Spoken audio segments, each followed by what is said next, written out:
Hey, salut tout le monde, ici Antoine de la chaîne Error 404 et on se retrouve pour une nouvelle vidéo.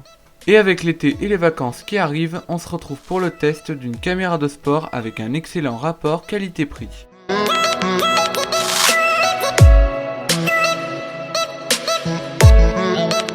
Le packaging est très simple et laisse la caméra visible.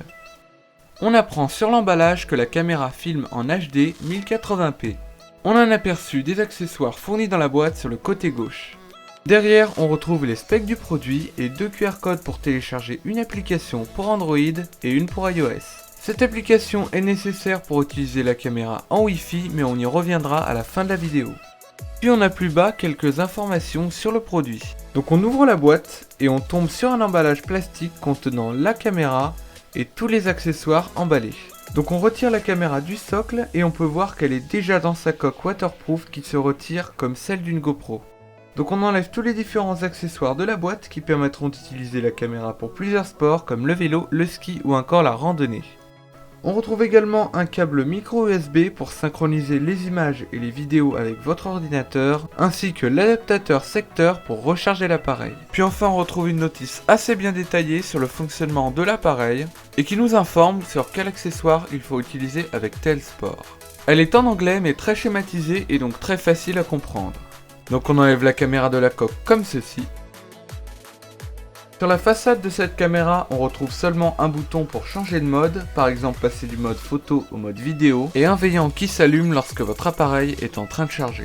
Au niveau des connectiques, on a du micro SD, du micro USB et du mini HDMI. Notez que la caméra nécessite absolument une carte micro SD pour sauvegarder les images et vidéos car elle ne dispose pas d'une mémoire interne. Sur le dos, on a un écran de 1,5 pouces. La qualité de l'écran n'est pas terrible mais elle suffira amplement pour vérifier le cadrage. Sur le côté gauche, on retrouve les boutons haut et bas pour se balader dans les menus. Parlons un peu des caractéristiques techniques de la caméra. Donc il s'agit d'une caméra de 12 mégapixels qui filme en Full HD 1080p. Elle possède un objectif grand angle de 170 degrés. Elle possède une autonomie d'1h30 et elle est étanche de 30 mètres de profondeur.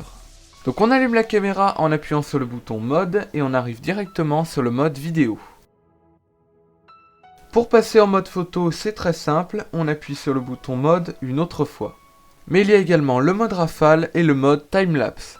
Puis en dernier, il y a les réglages. Donc on lance une capture vidéo en appuyant sur le bouton au-dessus de l'appareil. Et vous pouvez constater la différence entre une caméra classique et cette caméra qui, grâce à son grand angle, permet de filmer plus d'éléments, bien que sa qualité vidéo soit inférieure. On peut consulter ces photos et vidéos directement depuis la caméra, mais pour moi l'écran est trop petit et de mauvaise qualité pour regarder convenablement des photos et des vidéos. Cette taille d'écran est également peu pratique pour modifier les réglages. Heureusement, avec une application nommée iSmart TV, on peut le faire depuis son smartphone.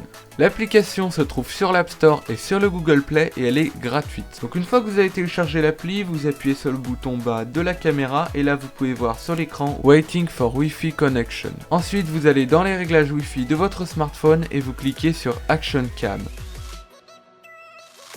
Le mot de passe du réseau par défaut, c'est 123456789 Une fois connecté au réseau, vous ouvrez l'appli et cliquez sur Ajouter une caméra.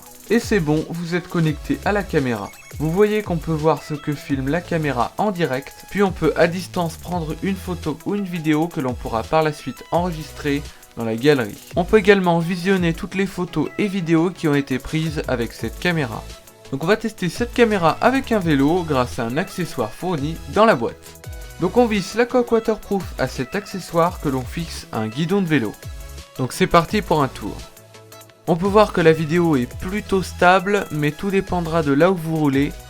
Par exemple, ce sera beaucoup plus stable sur une route que sur un chemin. Et ouais les gens, c'est déjà la fin de cette vidéo, j'espère qu'elle vous aura plu. Si c'est le cas, n'hésitez surtout pas à me le signaler par un pouce bleu. Dites-moi ce que vous en avez pensé en commentaire. Et moi je vous dis à bientôt pour une prochaine. Salut!